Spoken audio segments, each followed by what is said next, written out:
நிலையான புகழுக்குரிய தூய்மை மிகு நற்கருணைக்கு எல்லா காலமும் ஆராதனையும் புகழும் ஆட்சியும் உண்டாக கடவுது. நிலையான புகழுக்குரிய தூய்மை மிகு நற்கருணைக்கு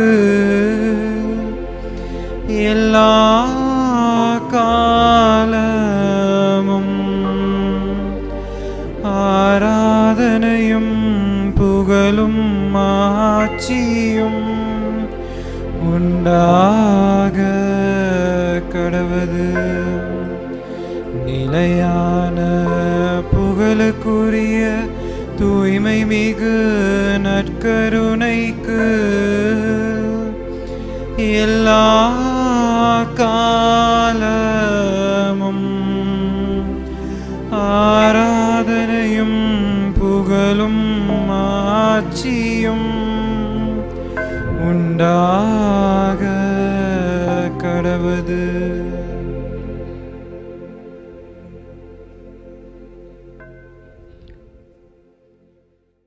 ஆண்டவர் இயேசு கிறிஸ்துவுக்குள் எனக்கு அருமையான சகோதர சகோதரிகளே, மாதா தொலைக்காட்சியினுடைய அன்பு பக்தர்களே, இந்த அருமையான நாளிலே ஆண்டவருடைய இறை பிரசன்னத்தில் நம்மையும் நம்முடைய தேவைகளையும் இன்னுமாய் நாம் நினைத்திருக்கிற காரியங்களை இந்த நற்கருணை ஆண்டவர் இந்த ஒரு மணி நேர ஆராதனையில் நம்மை நிறைவு செய்வதற்காக, நம்முடைய வேண்டுதல்களை அவர் கேட்பதற்காக இந்த இடத்திலே நாம் ஒன்று கூடி வந்திருக்கிறோம்.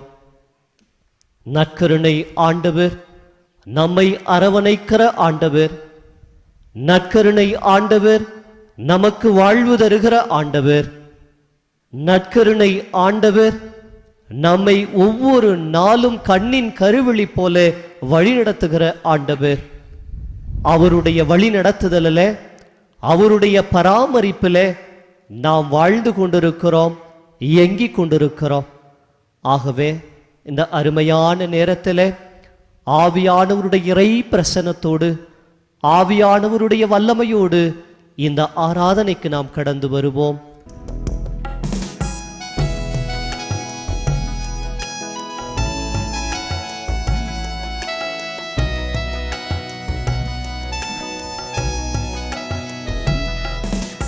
ஆவியே, தூய ஆவியே,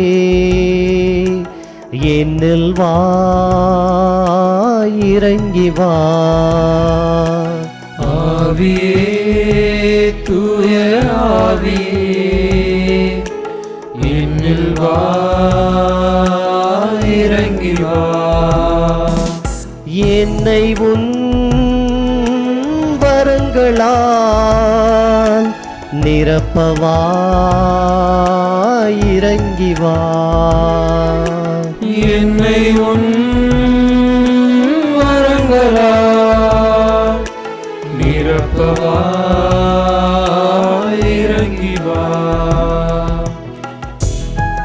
படைப்பின் தொடக்கத்திலே தண்ணீரின் மீது அசைவாடிய அதே தூய ஆவியார் இந்த நேரத்தில் நம்மையும் இந்த ஆராதனையில பங்கெடுத்து கொண்டிருக்கிற ஒவ்வொருவரையும் அதே கனிகள் கொடைகளினால் நிரப்பி, அதே தூய ஆவியானவருடைய ஞானத்தால் நம்மை நிரப்ப வேண்டும் என்று சொல்லி நம்முடைய தேவைகளை ஒப்பு கொடுத்து தொடர்ந்து இந்த பாடல் வரிகளோடு ஆவியானவருடைய வல்லமைக்காய் நாம் சிறப்பாக ஜெபிப்போம்.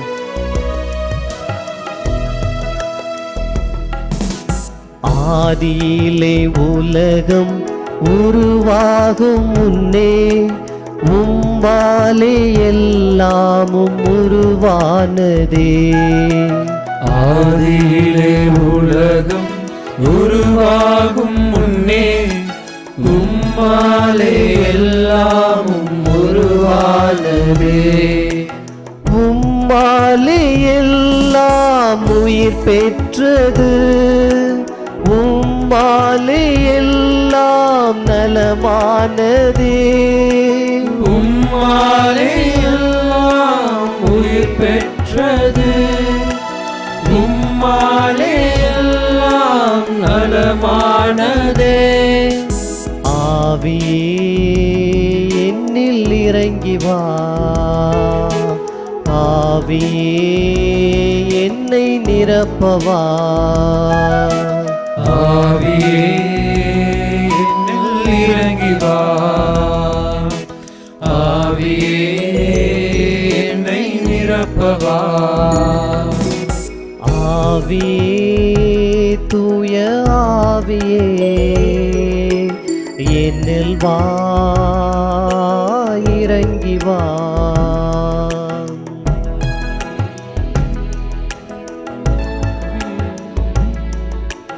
என்னில் வா, இறங்கி வா. இயேசு தூய ஆவியானவருடைய வல்லமையினால் எல்லா இடங்களுக்கு நன்மை காரியங்களை செய்தார். பிணியாளர்களை, நோயாளர்களை, ஏன் இறந்த லாசரை உயிர்ப்பித்தார். ஏனென்றால் இயேசு தூய ஆவியாரால் முற்றிலும் ஆட்கொள்ளப்பட்டவராயிருந்தார். இயேசுவோடு கடந்து வந்த அதே தூய ஆவியார் திருமுழுக்கு பெற்று நம் மத்தியிலும் இந்த நேரத்தில் கடந்து வருவதற்காக, அதே ஆவியானவருடைய வல்லமையினால் நம்மை நிரப்புவதற்காக இந்த நேரத்தில் நாம் மீண்டும் தொடர்ந்து ஜெபிப்போம்.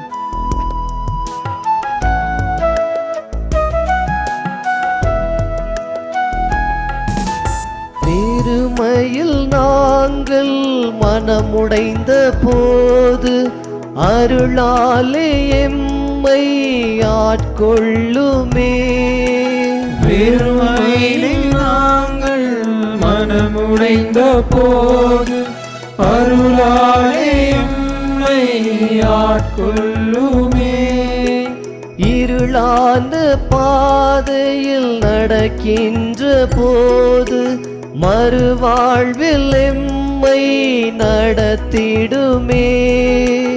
இருளான பாதையில் நடக்கின்ற போது மறுவாழ்வில் எம்மை நடத்திடுமே.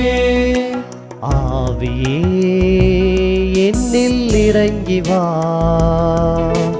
ஆவியே என்னை நிரப்பவா, ஆவியே என்னில் இறங்கி வா, ஆவியே என்னை நிரப்பவா. ஆவியே தூய ஆவியே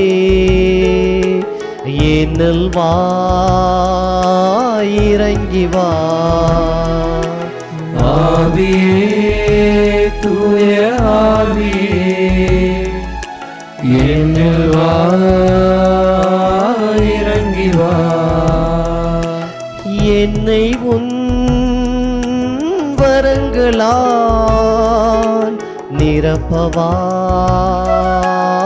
இறங்கி வா. என்னை உன் ஆவியானவர் இந்த நேரத்தில் நாம் மத்தியிலே இறங்கி வந்து கொண்டிருக்கிறார். மகனே, மகளே, தொடர்ந்து நம்மையும் நம்முடைய தேவைகளையும் இந்த ஆராதனை நேரத்தில் ஒப்பு கொடுத்து ஜெபிப்போம். பரிசுத்த ஆவியானவரே, இறங்கி வருவீராக. உமது கடிகளால், உமது கொடைகளால் உமது மக்களை ஆட்கொள்வீராக. இதோ இந்த ஆராதனை நேரத்தில் தேவைகளோடு, பாரங்களோடு, வெறுப்புகளோடு வந்திருக்கிற இந்த மக்களுக்கு ஆறுதலை தருவீராக, சமாதானத்தை தருவீராக. இவர்கள் நினைத்திருக்கிற காரியங்கள் ஒவ்வொன்றும் இந்த ஆராதனை நேரத்துல நல்ல முறையில் கிடைக்க நீர் இவர்களுக்கு உறுதுணையாய் இருப்பீராக. ஆவியானவரே, எங்களை முற்றிலும் ஒப்புக் கொடுக்கிறோம், எங்களை முற்றிலும் கையளிக்கிறோம். தொடர்ந்து எங்களுடைய தேவைகளை இந்த நேரம் முழுவதுமாய் எங்களுக்கு நிறைவு பெற செய்வீராக. இப்பொழுது வா, இறங்கி வா. எனக்கு அருமையான சகோதர சகோதரிகளே, இறைவனுடைய திட்டத்தை நம்முடைய வாழ்வில் நாம் வாழ்ந்து காட்ட அழைக்கப்பட்டிருக்கிறோம். எப்படி இறைவனுடைய திட்டத்தை நாம் உணர்ந்து கொள்வது என்று சொல்லி பல்வேறு விதங்களில் நாம் நினைப்போம். எதுதான் இறைவனுடைய திட்டம்? எந்த திட்டத்தின்படி நாம் நடந்தால் கடவுளுடைய திட்டத்திற்கு நாம் கீழ்ப்படிய முடியும் என்று சொல்லி நாம் நினைக்கலாம். அதுக்கு இணை சட்ட புத்தகம் அதிகாரம் 6 இறை வார்த்தை 17 இப்படியாய் சொல்லுகிறது: உங்கள் கடவுளாகிய ஆண்டவர் உங்களுக்கு கற்றுக் கொடுத்த கட்டளைகளையும் முறைமைகளையும் நிறைவேற்றுவதில் கருத்தாயிருங்கள். ஆண்டவருக்கு முன்னால் நேரியதையும் நல்லதையும் செய்யுங்கள். அப்பொழுது உங்களுக்கு எல்லாமே நலமாகும் என்று சொல்லி இணை சட்ட புத்தகத்திலே வாசிக்கிறோம். அதாவது நாம் வாழ்ந்து கொண்டிருக்கிற இந்த உலகத்திலே, அதுவும் நுகர்வு கலாச்சாரத்திலே வாழ்ந்து கொண்டிருக்கிறோம். கடவுளை மறந்து, மனிதர்களை மறந்து, பொருட்களை அன்பு செய்து வாழ்ந்து கொண்டிருக்கிற இந்த காலத்தில் கடவுள் எல்லாம் பல நேரங்களிலே நாம் மறந்து ஒரு மறதியாக அவரை நாம் விட்டு விட்டு போய்விடுகின்றோம். ஆனால் நம்மை படைத்த கடவுள் நம்மை ஒவ்வொரு நாளும் வாழ வைத்துக் கொண்டிருக்கிற இந்த கடவுளுடைய கட்டளைகளை, கடவுளுடைய நியமங்களை நாம் கடைபிடிக்கிற போது கடவுள் நமக்கு ஏராளமான நன்மை காரியங்களை, அதிசயங்களை நம்முடைய தனிப்பட்ட வாழ்க்கையில செய்வார் என்று சொல்லி நாம் இந்த இணை சட்ட புத்தகத்தில் நாம் வாசித்திருக்கிறோம். அன்புக்குரியவர்களே, அதாவது இந்த உலகிலே நாம் தியாக வாழ்வு வாழ்வதற்காகவும் இந்த உலகத்திலே பிறரன்பு பணி செய்வதற்காகவும் நாம் அழைக்கப்பட்டிருக்கின்றோம். அதனால்தான் நாம் இப்படியாக பாடல் வரிகளில் நாம் பாடுகிறோம்: அன்பும் நட்பும் எங்குள்ளதோ அங்கே இறைவன் இருக்கின்றார் என்று சொல்லி நாம் பாடுகிறோம். நம் வாழ்வில் நாம் மற்றவர்களுக்கு உதவிக்கரம் நீட்டுவதற்காக அழைக்கப்பட்டிருக்கின்றோம். இந்த அருமையான நாளிலே ஆண்டவருடைய அந்த இறை சந்நிதியிலே அமர்ந்து அவருடைய அந்த இறை மகிமையை, இறை தெய்வீக பிரசன்னத்தை உணர்வதற்கு நாம் எல்லோருமே பாக்கியம் பெற்றிருக்கிறோம். அதனால்தான் புனித கிளாராமால் இப்படியாக அருமையாக சொல்லுவார்: என்னுடைய வாழ்க்கையில ஏராளமான துன்பங்கள் இருந்தது, என்னுடைய வாழ்க்கையில ஏராளமான போராட்டங்கள் இருந்தது, என்னுடைய வாழ்க்கையில ஏராளமான கசப்புகள் இருந்தது, இருந்தாலும் நான் அதையெல்லாம் வெற்றி கொண்டவளாக நான் இருக்கிறேன் என்று சொன்னால் அதற்கு காரணம் இந்த நற்கருணை ஆண்டவர்தான் என்று சொல்லி சொல்லுவார். இந்த நற்கருணை ஆண்டவர் நம்மை ஒவ்வொரு நாளும் பலப்படுத்திக் கொண்டிருக்கின்றார். புனித தமியான் இவரை பற்றி நாம் கேள்விப்பட்டிருப்போம். ஏறக்குறைய 12 ஆண்டுகளாக மொலாக்கியில் தொழுநோயாளர்களிடத்தில் பணி செய்து அந்த மக்களுடைய அந்த துன்பங்களில் ஆற்றுப்படுத்தி வந்தவர் புனித தமியான். அவர்களோடு பேசுவது, அவளுடைய இல்லங்களுக்கெல்லாம் போவது, அவர்களோடு பணிவிடை செய்து அவர்களுக்கு திருப்பலி நிறைவேற்றி அவர்களுக்கு மறையுரையெல்லாம் ஆற்றி வந்தாராம். சில சமயத்தில் இறந்தவர்களை கூட அடக்கம் செய்து அப்பேற்பட்ட அந்த நல்ல காரியங்களை எல்லாம் இவர் செய்து வந்தாராம். ஏறக்குறைய 12 ஆண்டுகளுக்கு பிறகு புனித தமியான் தன்னுடைய திருப்பலியின் போது மறையுரையில இப்படியாக மக்கள் முன்பதாக சொன்னாராம்: நாம் எல்லோருமே தொழுநோயாளர்கள் என்று சொன்னாராம். உடனடியாக மக்கள் எல்லாம் வியந்து போய்விட்டார்களாம். ஏன் இவர் தொழுநோயாளர் என்று சொல்லி நம்மை எல்லாம் சொல்லுகிறார் என்று சொல்லி பார்க்கிற போது புனித தமியான் இந்த 12 ஆண்டுகளாக இந்த தொழுநோயாளர்களோடு பணி செய்த போது இந்த தொற்று நோயானது புனித தமியானுக்கு அப்படியே ஒற்றி கொண்டதா. இந்த தொழுநோயால் இதை கண்டு அவர் பயந்து போய்விடவில்லை, இதை கண்டு அவர் ஓடி போய்விடவில்லை, இதை கண்டு அவர் ஒளிந்து கொள்ளவில்லை. மாறாக அவர் இப்படியாக சொல்லுகிறார்: இந்த தொழுநோயாளின் வழியாக, இந்த நோயின் வழியாக தான் இந்த கடவுளை நான் கண்கூடாக ஒவ்வொரு நாளும் பார்த்து கொண்டிருக்கிறேன். இதிலே தான் என்னுடைய வாழ்வு முற்றிலும் அமைந்திருக்கிறது. இந்த கடவுளை நான் பார்ப்பதில், பேசுவதில், கடவுளோடு பணி செய்வதில் எனக்கு இந்த நோய் முற்றிலும் எனக்கு கடவுளோடு சம்பந்தப்பட்டது என்று சொல்லி பெருமையாக சொல்லுவார். அன்புக்குரியவர்களே, இந்த நற்கருணை ஆண்டவர் நம்முடைய நோய்களிலிருந்து, துன்பங்களிலிருந்து, போராட்டங்களிலிருந்து அவ்வப்போது நம்மை விடுதலை ஆக்கி கொண்டிருக்கின்றார்.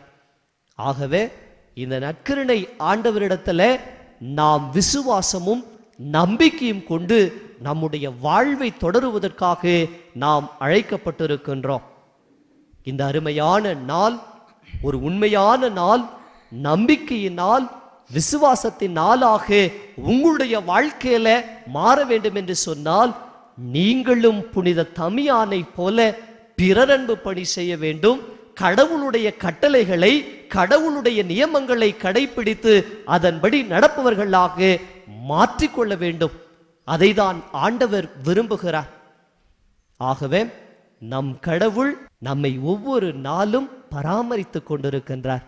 இந்த ஆண்டவருக்கு நம்முடைய முழு உள்ளத்தோடு, முழு ஆன்மாவோடு நாம் இந்த நேரத்தில் நன்றி சொல்லுவதற்கு கடமைப்பட்டிருக்கின்றோம். ஆகவே அனைவரும் எழுந்து நின்று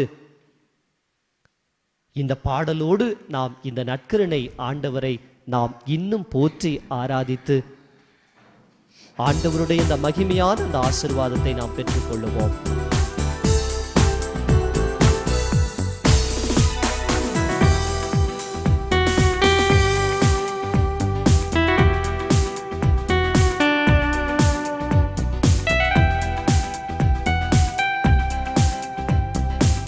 அனைவரும் கரங்களை தட்டி பாடுவோம்.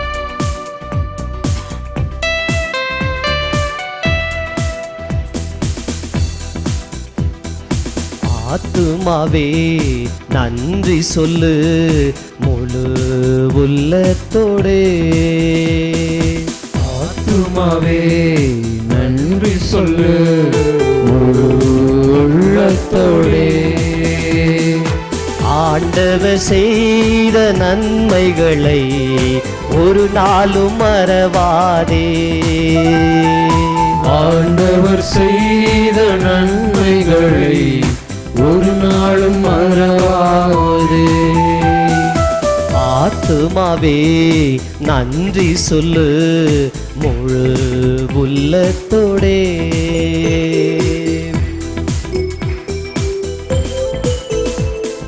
உன்னுடைய குற்றங்களை ஆண்டவர் மன்னிக்கிறார். உன்னுடைய நோய்களை ஆண்டவர் விடுதலை ஆக்குகிறார். உன்னை படுகொலி நின்று ஆண்டவர் மீட்டெடுக்கின்றார். உன்னுடைய வாழ்க்கையை ஆண்டவர் உயர்த்தி கொண்டிருக்கின்றார். இந்த நற்கருணை ஆண்டவர் உனக்கு தருகிற பலன், உனக்கு தருகிற அந்த வல்லமை, உனக்கு தருகிற அந்த தெய்வீக சக்தி. ஆகவே அந்த நற்கருணை ஆண்டவரை இன்னும் போற்றி ஆராதித்து வல்லமையோடு இந்த பாடலை நாம் பாடி துதிப்போம். குற்றங்களை மன்னித்தாரே, நோய்களை நீக்கினாரே. குற்றங்களை மன்னித்தாரே, நோய்களை நீக்கினாரே. படுகுழி நின்று மீட்டாரே, ஜீவனை தந்தாரே. படுகுழி நின்று மீட்டாரே, ஜீவனை தந்தாரே. ஆத்துமாவே நன்றி சொல்லு முழு உள்ளத்தோடே. ஆத்துமாவே நன்றி சொல்லு முழு உள்ளத்தோடே.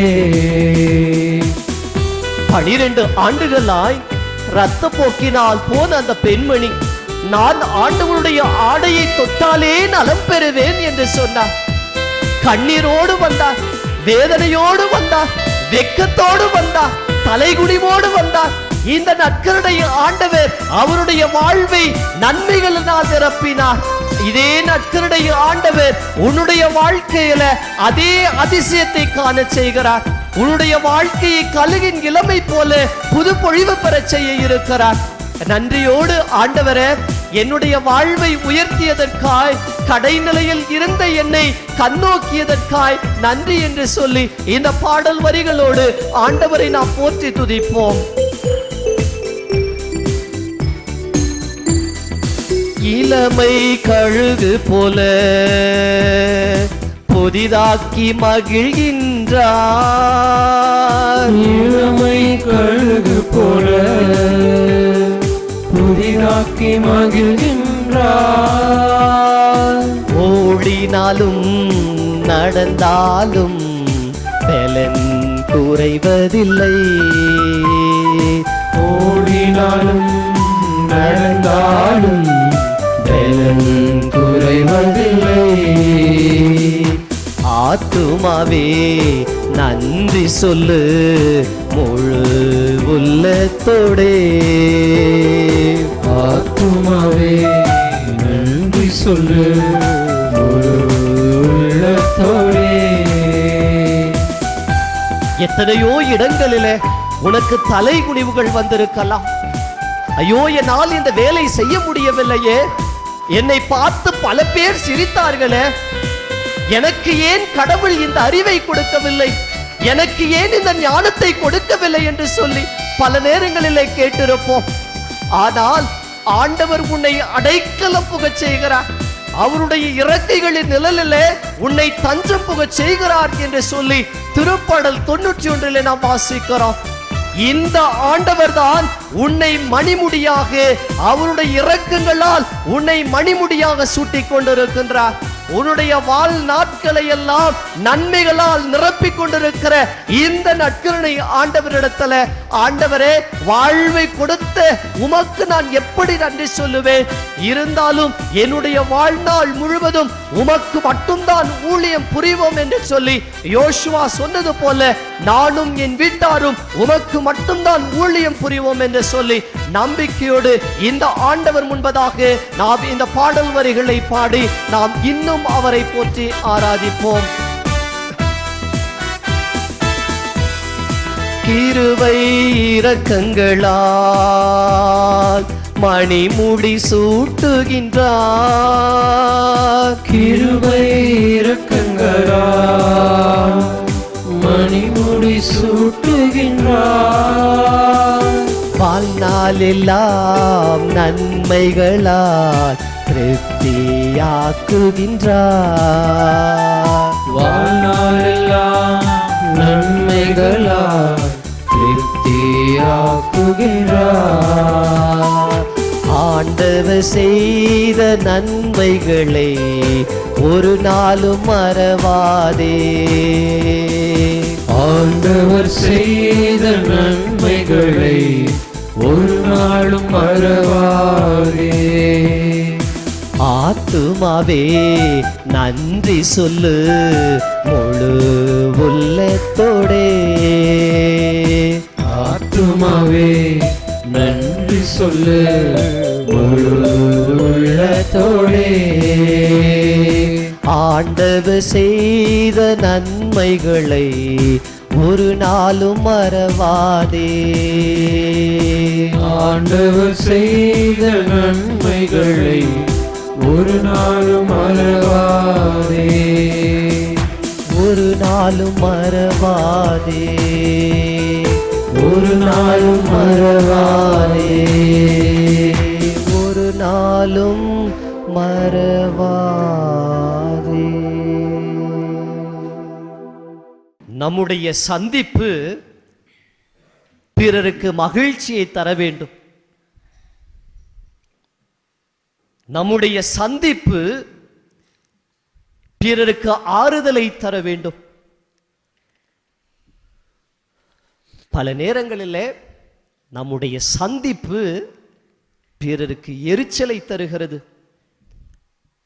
ஏனென்று சொன்னால் நாம் சுயநலத்திலே வாழ்கிறோம், நாம் போட்டிகளிலே வாழ்ந்து கொண்டிருக்கிறோம், பொறாமை உணர்வுகளோடு வாழ்ந்து கொண்டிருக்கிறோம்.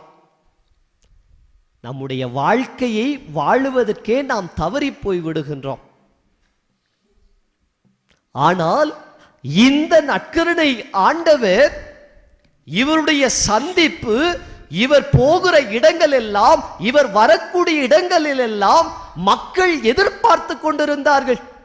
ஐயோ, தாவீதின் மகன் வருகிறார், இமானுவேலாய், அவர் நம்மோடாய் நம்முடைய குறைகளிலிருந்து தேவைகளை எல்லாம் நிறைவு செய்து நம்மை ஒவ்வொரு நாளும் வழி நடத்துவார் என்று சொல்லி எல்லா மக்களும் எதிர்பார்த்து கொண்டிருந்தார்கள். இயேசு பாமரரிலிருந்து உயர்ந்தவர் வரைக்கும் எல்லா மக்களுக்கும் சமநீதியான அந்த சமூக தீர்ப்பினை செய்து அந்த சமூக தொண்டு பணியினை அவர் செய்து வந்தார் என்பதில் எந்த ஒரு மாற்றமும் இல்லை. ஆனால் மனிதர்களாகிய நாம் அவருடைய சாயலை எல்லாம் மறந்து போய்விட்டு நாம் ஏதோ ஒரு நினைப்போடு நாம் இந்த 21வது நூற்றாண்டுகளில் நாம் வாழ்ந்து கொண்டிருக்கிறோம். இறைவன் தன்னுடைய சாயலை கொடுத்து நம்மை படைத்திருக்கிறார் என்று சொன்னால் அவருடைய திட்டத்தின்படி வாழ்வதற்காக தான். ஆனால் முதல் பெற்றோர்களான இந்த ஆதாமும் ஏவாளும் செய்த அந்த பாவத்தின் விளைவாக இந்த உலகத்தில் சாவு வந்தது என்று சொல்லி நாம் வாசிக்கிறோம். இவர்கள் செய்த பாவத்தின் விளைவாக இந்த உலகத்தில் சாவு வந்தது என்று சொல்லி அடுத்ததாக பார்க்கிறோம். முதல் சகோதரர்களில் மூத்த சகோதரரான காயின் தன்னுடைய சகோதர அன்பு என்னும் கட்டளையை மீறி தன்னுடைய சகோதரன் ஆபேலை கொலை செய்ய முயற்சித்தான் என்று சொல்லி தொடக்க நூல் புத்தகம் அதிகாரம் 4 இறைவார்த்தை 8 தான் வாசிப்போம். அடுத்ததாக பார்க்கிறோம், ஆபிரகாமின் காலத்திலும் நோவாவினுடைய காலத்திலும் மக்கள் பாவம் செய்த போது நெருப்புக்கும் நீருக்கும் அவர்கள் பலியானார்கள் என்று சொல்லி நாம் வாசிக்கிறோம். அன்று இஸ்ராயல் மக்களை எகிப்தின் அடிமை தேசத்திலிருந்து மீட்டு வந்த இறைவனுக்கு எதிராக பாலைவனத்தில் முணுமுணுத்த அந்த மக்கள் எல்லாம் சாகடிக்கப்பட்டார்கள் என்று சொல்லி நாம் வாசிக்கிறோம். இப்படியாக ஆண்டவருக்கு எதிராக பாவம் செய்து வந்த மக்களில் நம் கடவுள் ஏழைகளின் கடவுளாய் மாறி போய்விட்டார். அதனால்தான் இவர் அனாவிம் யாவே என்று சொல்லுகிறோம். இவர் ஏழைகளின் கடவுள், இவர் பணக்காரரின் கடவுள் அல்ல. மாறாக எந்த அளவுக்கு மக்கள் மத்தியில் இவர் தாழ்ந்து வர முடியுமோ அந்த அளவுக்கு நம்மை அன்பு செய்தவர், நம்மை தட்டி கொடுத்தவர். நம்மை அவர் தண்டித்தாலும் கண்டித்தாலும் அவருக்கு உரிமை உண்டு. ஏனென்று சொன்னால் அப்பா தந்தையே அழைக்கக்கூடிய உரிமையினை நம் ஆண்டவர் இயேசு கிறிஸ்துவிடத்தில் நாம் பெற்றிருக்கிறோம். அன்புக்குரியவர்களே, இந்த நேரத்தில் இதை தொலைக்காட்சியின் வழியாக பார்த்து கொண்டிருக்கிற உங்கள் ஒவ்வொருவருக்கும் இந்த நற்கருணை ஆண்டவர் சொல்லக்கூடிய செய்தி இதுதான். மகனே, மகளே, நீ எந்த உலகத்தில் வாழ்ந்தாலும் நீ இந்த மண்ணகத்தை விட்டு விண்ணகத்திற்கு நீ கடந்து வருகிற போது அந்த நிலை வாழ்வுக்காக நீ போராடி கொண்டிருக்கிற அந்த வாழ்வுக்காக நீ மண்ணகத்தில் ஆண்டவர் தயார் செய்வதற்கு நமக்கு ஒரு வாய்ப்பை கொடுத்திருக்கின்றார். ஆகவே இந்த அருமையான நேரத்தில் நற்கருணை ஆண்டவரிடத்தில் நம்மை முழுமையாய் ஒப்பு கொடுப்போம்.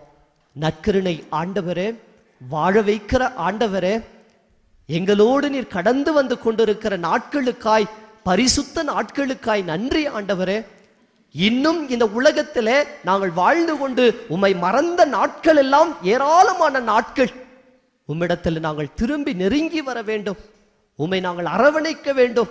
அப்பா தந்தையே என்று அழைக்கக்கூடிய அந்த உரிமையை நீர் கொடுத்திருந்தாலும் நான் அந்த வெற்றி பெறக்கூடிய அந்த பரிசை இலக்கை நோக்கி நான் ஓட வேண்டும். புனித பவுலடியார் சொல்லுவது போல பிலிப்பியருக்கு எழுதப்பட்ட திருமுகத்தில் சொல்லுவார், நான் வெற்றி பெறக்கூடிய பரிசை நோக்கி இலக்கை நோக்கி ஓடிக்கொண்டிருக்கிறேன் என்று சொல்லுவார். அன்புக்குரிய கிறிஸ்தவர்களே, நாம் எல்லோருமே வெற்றியை நோக்கி பயணிக்க வேண்டும். நாம் எல்லோருமே விண்ணக பயணிகள், விண்ணக திரு அவையினுடைய பயணிகள். ஆகவே நாம் ஒவ்வொரு நாளும் நம்முடைய நாட்களை எண்ணிக்கொண்டு அந்த விண்ணகத்திற்கு நாம் தயார் செய்வது நமது கட்டாய கடமை. ஆகவே அப்பொழுதுதான் இந்த நற்கருணை ஆண்டவரிடத்திலிருந்து நாம் அந்த நிலை வாழ்வை நாம் பெற்றுக்கொள்ள முடியும்.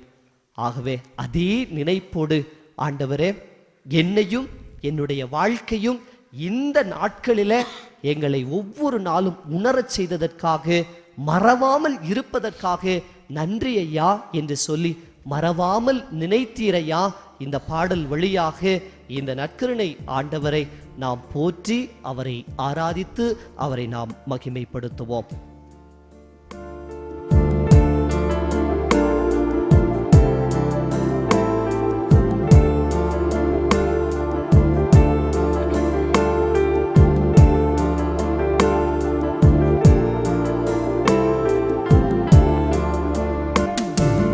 மறவாமல் நினைத்தீரையா, மனதார நன்றி சொல்வே. மறவாமல் நினைத்தீரையா, உற்று நோக்குவோம். மனதார நன்றி சொல்வே. இரவும் பகலும் என்னை நினைத்து இதுவரை நடத்தினீரே. இரவும் பகலும் என்னை நினைத்து இதுவரை நடத்தினீரே. நன்றி நன்றி ஐயா, கோடி கோடி நன்றி ஐயா. நன்றி நன்றி ஐயா, நான் கோடி கோடி நன்றி ஐயா. உன்னுடைய வாழ்க்கையில உதவி செய்வதற்கு யாருமே இல்லை என்று சொல்லி, உன்னுடைய வாழ்க்கை பல நேரங்களில் வெற்றிடமாய் இருக்கிறது என்று சொல்லி ஆண்டவர் மீது நீ வெறுப்பு கொள்ளலாம். ஆனால் ஆண்டவர் சொல்லுகிறார், நம்பிக்கையோடு இரு, நம்பிக்கையை மட்டும் விட்டு விடாதே என்று சொல்லுகிறார். ஆண்டவரே, இந்த நாளிலே இந்த ஆராதனையை பார்த்து கொண்டிருக்கிற, நம்பிக்கையோடு விசுவாசத்தோடு பார்த்து கொண்டிருக்கிற இந்த மக்களை நீர் ஆசீர்வதிப்பீராக. ஆண்டவரே, உம்மை மறந்து போன நாட்கள் எல்லாம் ஏராளம், உம்மை விட்டு போன நாட்கள் எல்லாம் தூரம். ஆண்டவரே, இருந்தாலும் கண்ணின் கருவிழி போல என்னை வழிநடத்தி கொண்டிருக்கிறேன். பல நேரங்களில் என்னுடைய வாழ்க்கையை சாவின் விளிம்புக்கு நான் கொண்டு போயிருக்கிறேன். என்னுடைய வாழ்க்கையில ஆறுதல் படுத்த மாட்டார்களா என்று சொல்லி வேதனையோடு இருந்திருக்கிறேன். இருந்தாலும் ஆறுதலை எனக்காக தருவதற்காக இதோ இந்த சிலுவையிலே பலியாகி இந்த உயிரோட்டம் உள்ள இந்த அப்பு பிரசனத்துல இந்த நற்கருணையில இருக்கிறீர். ஆண்டவரே, நன்றி உணர்வோடு இந்த பாடல் வரிகளை இதோ என்னுடைய ஆன்மாவுக்கு ஆறுதலை தருவீர் என்று சொல்லி இந்த பாடல் வரிகளோடு நாம் தொடர்ந்து இந்த நற்கருணை ஆண்டவரை நாம் போற்றி ஆராதிப்போம். எபினேசர் நீர்தானையா, இதுவரை உதவி நீரே. எபினேசர் நீர்தானையா, இதுவரை உதவி நீரே. எல்ரோயி எல்ரோயி என்னையும் கண்டீரே, எப்படி நான் நன்றி சொல்வேன். எல்ரோயி எல்ரோயி என்னையும் கண்டீரே, எப்படி நான் நன்றி சொல்வேன். நன்றி நன்றி ஐயா, கோடி கோடி நன்றி ஐயா. நன்றி நன்றி ஐயா, கோடி கோடி நன்றி ஐயா. பலவீனமான நேரங்கள், ஏராளமான நாட்களை நீ சந்தித்திருக்கலாம். உன்னுடைய வாழ்நாட்களை, பல நாட்களை நீ மருத்துவமனையிலே நீ செலவு செய்திருக்கலாம். உன்னுடைய வாழ்க்கையை பல நாட்கள் வேண்டாத நேரங்களுக்காக நீ செலவு செய்திருக்கலாம். ஆனால் ஆண்டவர் உன்னை மறந்து போவதில்லை. இஸ்ரவேலை காக்கிறவர் கண் அயர்வதும் இல்லை, கண் உறங்குவதும் இல்லை என்று சொல்லி நாம் வாசிக்கிறோம். இவர் வாழ்வோரின் கடவுள், இவர் இறந்தோரின் கடவுள் அல்ல. ஆகவே நம்மை வாழ வைக்கிற இந்த நற்கருணை ஆண்டவரிடத்துல பலவீனமான என்னை சுகப்படுத்துங்க. என்னுடைய வாழ்க்கையில உம்முடைய தழும்புகளால், உம்முடைய ஆணி கரங்களினால், உம்முடைய பரிசுத்த ரத்தத்தினால் என்னுடைய வாழ்க்கையை விடுதலையாக்கி தாரும் ஆண்டவரே என்று சொல்லி நம்பிக்கையோடு இந்த பாடல் வரிகளை நாம் பாடுவோம்.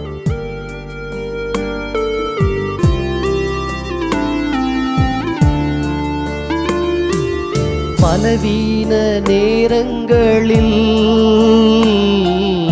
பலன் தந்தீரையா, பலவீன நேரங்களில் பலன் தந்தீரையா. சுகமானின் தழும்புகளால் சுகமாக்கும் இயேசுநாதா. நன்றி நன்றி ஐயா, கோடி கோடி நன்றி ஐயா. நன்றி நன்றி ஐயா, கோடி கோடி நன்றி ஐயா.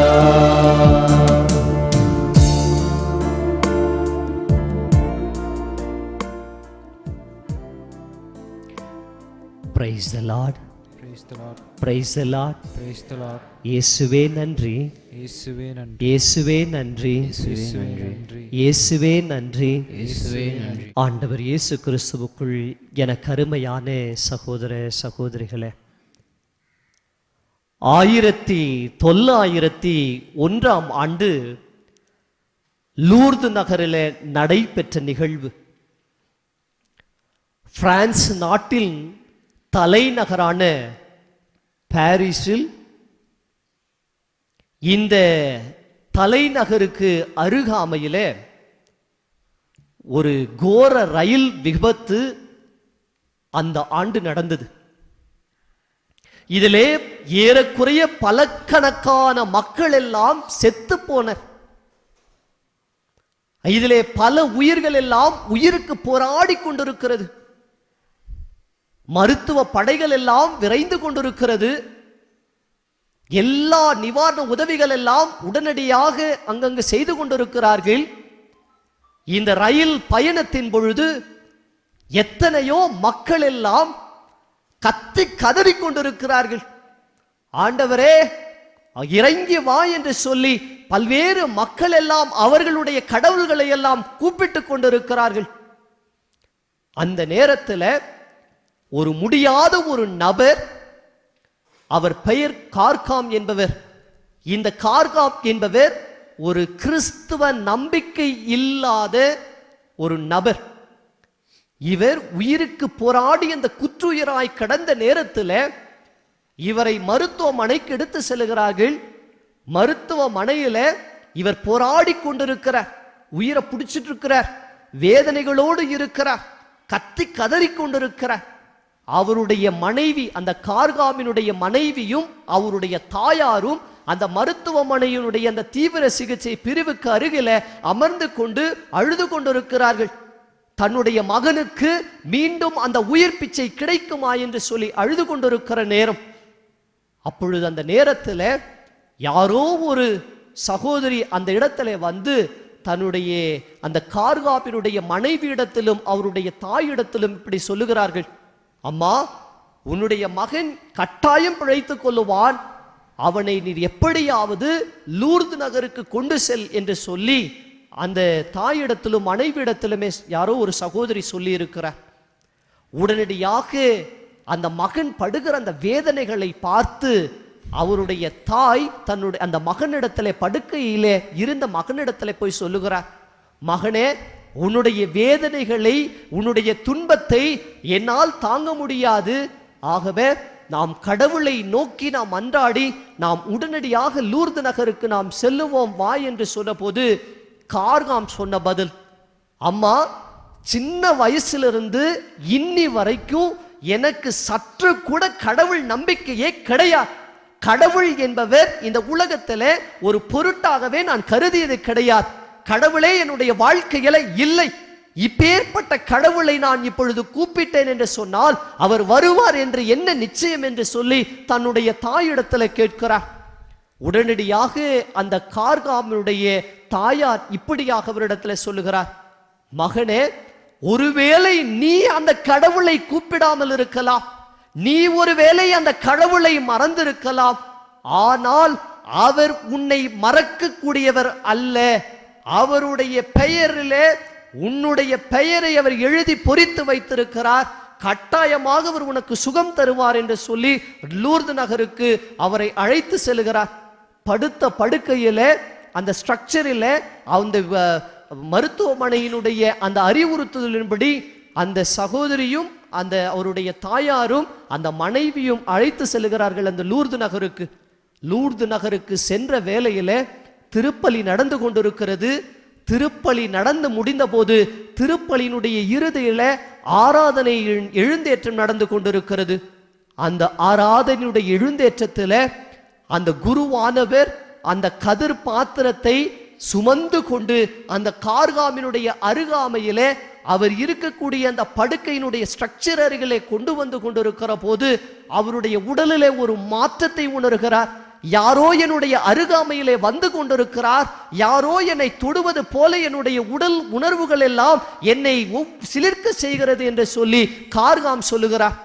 உடனடியாக அங்கு இருக்கிற மக்கள் எல்லாம் வியந்து இவரை பார்க்கிறார்கள். உடனடியாக அவர் அந்த கார்காமிடத்தில் அந்த நற்கருணை பேழை கடந்து வருகிற போது தன்னால் எழுந்து நிற்பதற்கு மீண்டும் அந்த பழைய சக்தி அவருக்குள்ளே ஓடிக்கொண்டிருப்பதை உணர்ந்து அவர் எழுந்து நின்று அங்கேயும் இங்கேயும் ஓடி துள்ளி குதிக்கின்றார். அப்பொழுதுதான் அவன் உணர்ந்து கொண்டது என்னவென்று சொன்னால், ஒருவேளை நான் கடவுளை மறந்தாலும் என்னை படைத்த கடவுள், என்னை பெயர் சொல்லி அழைத்த கடவுள் என்னை ஒருபோதும் விட்டு விடுவதில்லை என்று சொல்லி, அதனால்தான் நாம் விவிலியத்தில் வாசிக்கிறோம், அவர் உன்னை பாதாளத்திலிருந்து தப்புவிக்கிறார், தப்புவிக்க செய்கின்றார் என்று சொல்லி நாம் வாசிக்கிறோம். Praise the Lord, praise the Lord. இயேசுவே நன்றி, இயேசுவே நன்றி. நாம் பல நேரங்களிலே கார்காமை போலதான் இருக்கிறோம். உலகத்தோடு கடவுளுடைய நம்பிக்கை இல்லாமல் நாம் எத்தனையோ நேரங்களை கடவுளுக்கு கொடுக்காமல், கடவுளுக்கு கொடுக்க வேண்டிய அந்த நேரங்களை எல்லாம் செலவு செய்யாமல் நாம் உலகத்தோடு வாழுகிறோம். ஒரு நாளைக்கு அட்லீஸ்ட் ஒரு 10 நிமிடமாவது நாம் அந்த ஆண்டவரிடத்துல நம்முடைய வாழ்க்கைக்காக, இன்னைக்கு ஓடிக்கொண்டிருக்கிற உன்னுடைய உயிர் ஓட்ட ரத்தத்திற்காக, உனக்கு கொடுத்த அந்த உயிர் மூச்சுக்காக நீ நன்றி சொல்லி இருக்கிறாயா? சற்று சிந்தித்து பார்ப்போம்.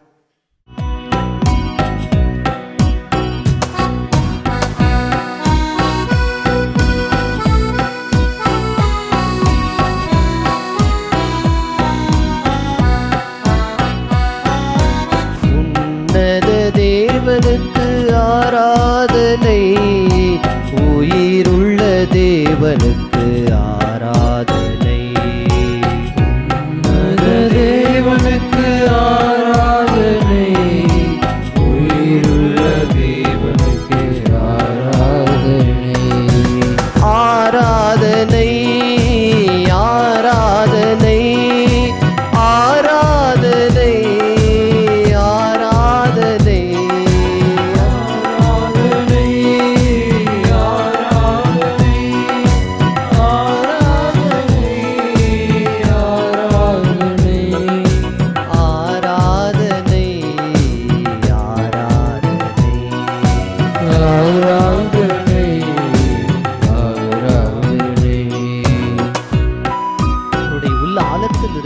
ஆராதனை செலுத்து.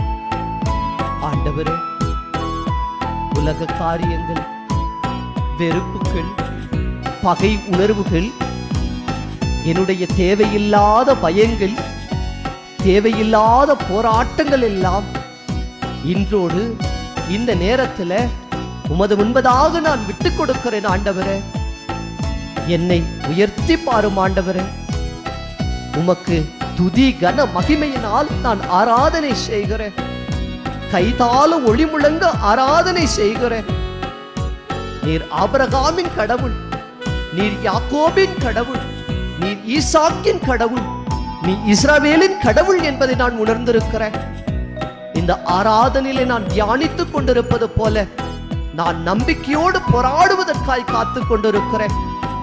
உன்னுடைய வாழ்க்கையில துன்பங்கள் வருகிறது, சோதனைகள் வருகிறது என்று சொன்னால் நம்பிக்கையோடு காத்து உன்னுடைய விண்ணப்பம் கேட்கப்பட்டு விட்டது என்று சொன்னீர. நம்பிக்கையோடு ஆண்டவரே, இந்த ஆராதனை நேரத்தில் என்னுடைய குடும்ப தேவைகள், தனிப்பட்ட தேவைகளை ஒப்பு கொடுத்து ஜெபிக்கிறேன்.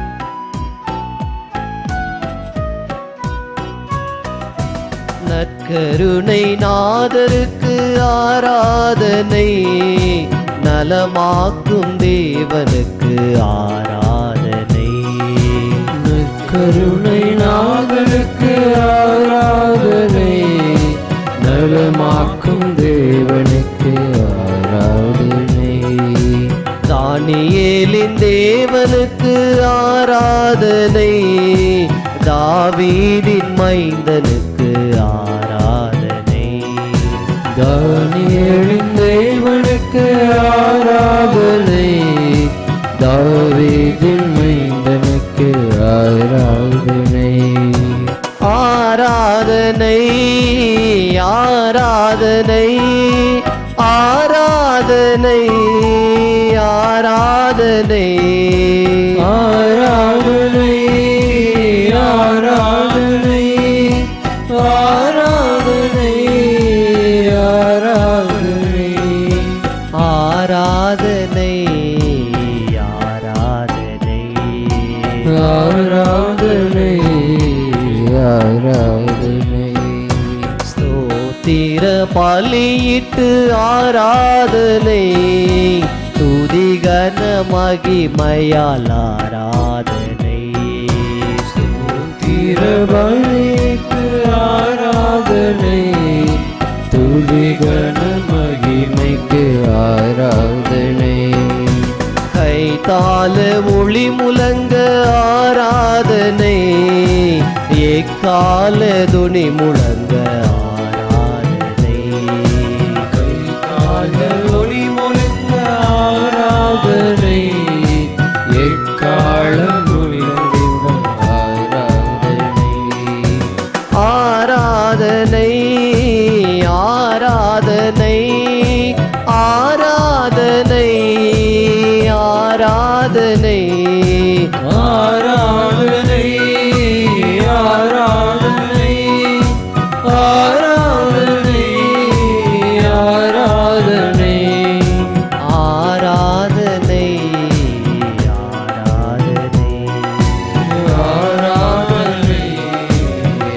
ஆராதனை ஆராதனை ஆராதனை ஆராதனை ஆராதனை ஆராதனை.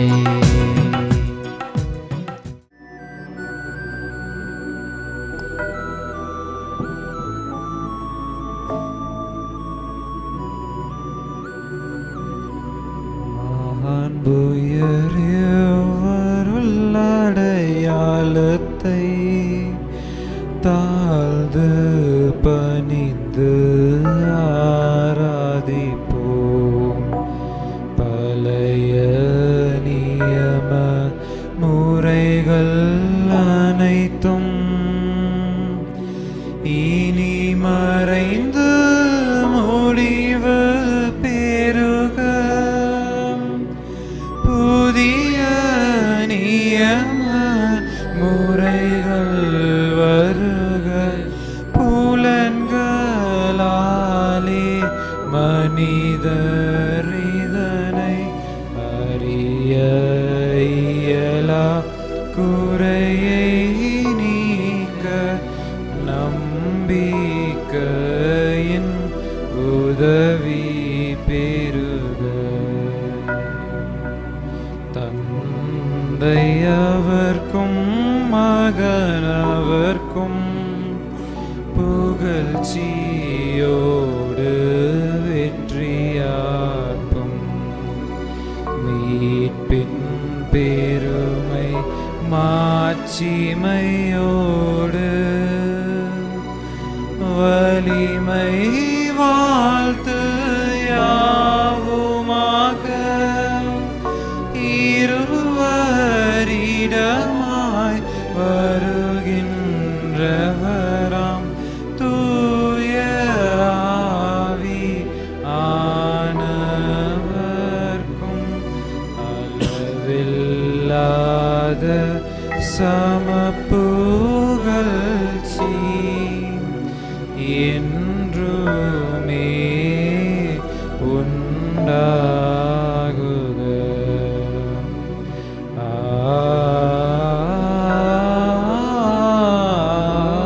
ஆமென். மன்றாடுவோமாக. இறைவா, இந்த வியப்புக்குரிய அருளடையாளத்திலே உமது உயிர்ப்பின் பாடுகளின் நினைவை எங்களுக்கு விட்டு சென்றீ உமது திருவுடல் திரு ரத்தம் ஆகிய இவற்றின் மறைபொருளை வணங்கும் நாங்கள் உமது மீட்பின் பலனை இடைவிடாமல் துய்த்துணர்ந்து மகிழ அருள்வீராக. தந்தையாகிய இறைவனோடும் தூய ஆவியாரோடும் இறைவனாய் என்றென்றும் வாழ்ந்து ஆட்சி செய்கின்ற உம்மை மன்றாடுகின்றோ.